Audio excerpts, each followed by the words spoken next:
Mambo ni live. Yanga Afrika wako uwanjani dhidi ya Coastal Union katika uwanja wa KMC Complex majira ya saa 12:30. Mchezo huo utaanza. Ni mchezo wa pili wa ligi ambapo mchezo wa kwanza ulimkutanisha Yanga dhidi ya Namungo katika uwanja Majaliwa Stadium. Yanga alibuka na ushindi wa mabao 3-1.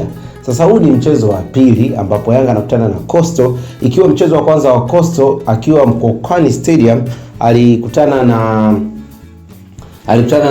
na hawa kutoka Kigoma, Mashujaa Football Club, ambapo Coastal alipoteza kwa bao 1-0 akiwa nyumbani. Lakini ukiachana na kupoteza bao hilo 1-0, pia Coastal alitafutwa sana. Coastal alikuwa chini ya kiwango kwa sababu Mashujaa tu alishindwa kuzitumia zile nafasi kwa uzuri kabisa.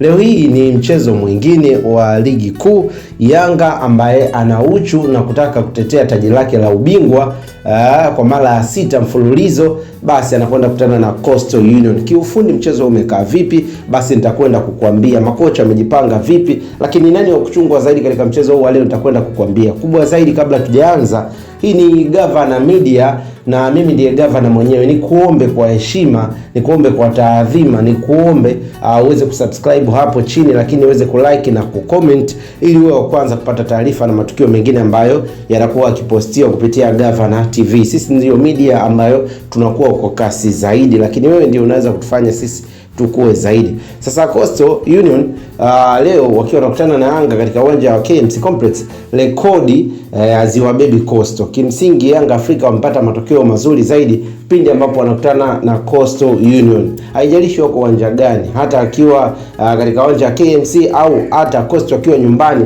bado amekuwa akipoteza. Mara mwisho Coastal Union kushinda dhidi ya Yanga Afrika ilikuwa ni msimu wa mwaka 2021. Coastal alishinda bao 2-1. Bao la Tuisila Kisinda, licha kwamba alikosa penalti, liliwapa uongozi Yanga, lakini baadaye Coastal wakafanya comeback na kushinda mabao 2-1. Kipindi kile kocha Yanga alikuwa ni Cedric Kaze. Baada hapo Coastal amekuwa hapati matokeo, amekuwa akipoteza kwa bao 1-0, mabao 3, amekuwa akipoteza mara kwa mara. Sasa huu ni mchezo mwingine. Kama umesikiliza makocha timu zote mbili, tumemsikia kocha wa Yanga Afrika Mankoba Mgithi ambaye yeye ameonekana kukifahamu fika kikosi cha Coastal Union. Na hii ni baada ya kushangaza watu katika mkutano na waandishi wa habari. Ametaja kuanzia kocha wa Coastal Union, ametaja wachezaji first 11 wa Coastal Union na hata wale waliouzwa wa Coastal Union, ametaja madhaifu yao, ametaja mfumo wa Coastal Union kwamba ni 4-4-2, lakini pia ametaja mbinu ambazo wanazitumia kocha wa Coastal Union Fikilini Elias.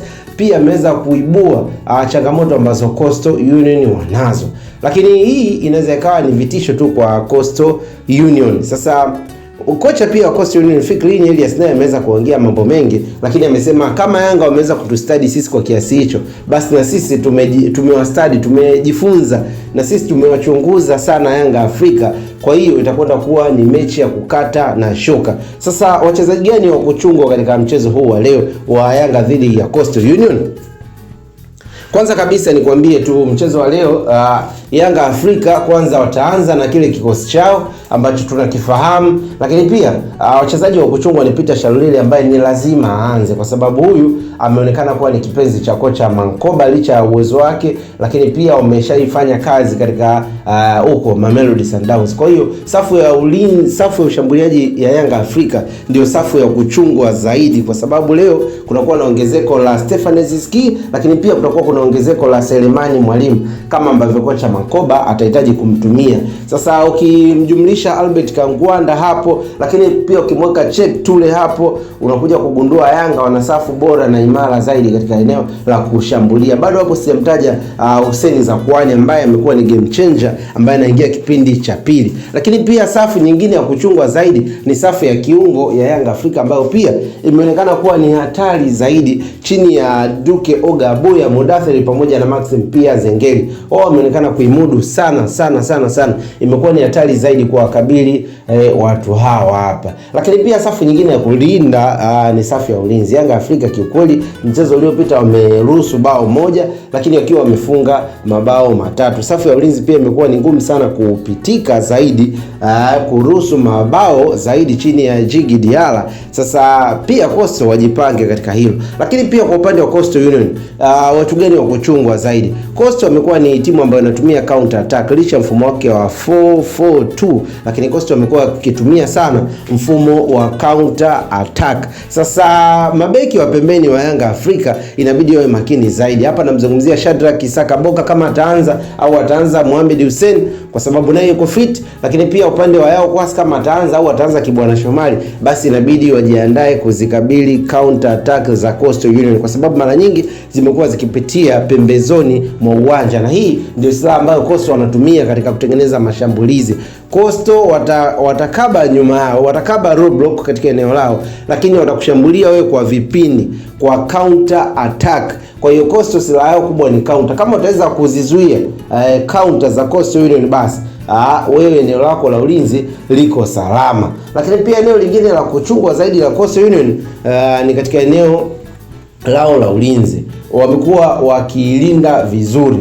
Nimekwambia hapa mchezo uliopita wameruhusu bao moja, lakini walishambuliwa sana na Mashujaa Football Club. Sasa wangekuwa na safu butu ya ulinzi, basi mchezo wa leo Coastal, mchezo uliopita dhidi ya Mashujaa, Coastal wangeruhusu mabao mengi. Kwa hiyo maeneo kuchungwa zaidi ni maeneo ya pembeni, wings zote mbili, namba 7 namba 11, lakini pia na eneo la ulinzi, kwa sababu Coastal wanaweza kangata meno wasiruhusu bao na mechi ikatamatika kwa bila. Tunafahamu mpaka dakika hii mnyama anaongoza ligi. Kwa hiyo pressure ni kubwa zaidi kwa Yanga Afrika, nao wakitamani kushinda ili waweze kuangalia namna gani ambavyo wanaweza wakarejea pale kileleni. Pressure ni kubwa zaidi kwa timu hizi zote mbili. Lakini kitu kingine cha kuchunga katika mchezo huu wa leo ni uwepo wa video support system. Tumeona michezo miwili tayari Simba amepata kadi nyekundu. Wachezaji wa Simba wamepata kadi nyekundu. Na hii haikuwa rahisi, ni mpaka refa aitwe aende akaangalia katika marudio ya video support system. Kwa hiyo hii inaonyesha kwamba zile janja ambazo Simba na Yanga wamekuwa wakizitumia misimu iliyopita wanakuja sasa kumbuka kwa uwepo wa video support system. Endapo atashindwa kuwa makini katika matendo yao, hapa namzungumzia Ibrahim Baka ambaye amekuwa akicheza alafu za mara kwa mara, lakini wamekuwa wakishindwa kuadhibiwa kwa sababu marefa wamekuwa kuna namna fulani wamekuwa hawaoni matukio. Sasa uwepo wa video support system pia ni kitu cha hatari zaidi katika mchezo huu wa leo. Lakini yote kwa yote tushuhudie kutazama mchezo mzuri, mchezo wa kuvutia zaidi. Yanga Afrika wakiwa nyumbani katika uwanja wa KMC Complex, ni uwanja ambao wanaujua zaidi, ni uwanja ambao pia umewapa ubingwa wa msimu huu uliopita, lakini msimu ule pia wa nyuma yake, hivyo wanaujua zaidi uwanja wa KMC Complex. Tukutane baadaye saa 12:30 katika huo mchezo wa Yanga dhidi ya Coastal Union. Yako mengi ambayo yanajiri kimichezo, nikuombe tena, naomba hakikisha umesubscribe, hakikisha umelike, hakikisha umeshare ili uwe wa kwanza kupata taarifa zinapokuja. Hii ni Gavana Media na mimi ni Gavana mwenyewe. Niambie tuongeze kitu gani, pia tupunguze kitu gani, nitasoma hapo comments, pia nitakujibu. Asante sana rafiki, nikutakie wakati mwema na ufuatiliaji mwema wa clip mbalimbali ambazo tumeziposti hapa kupitia Gavana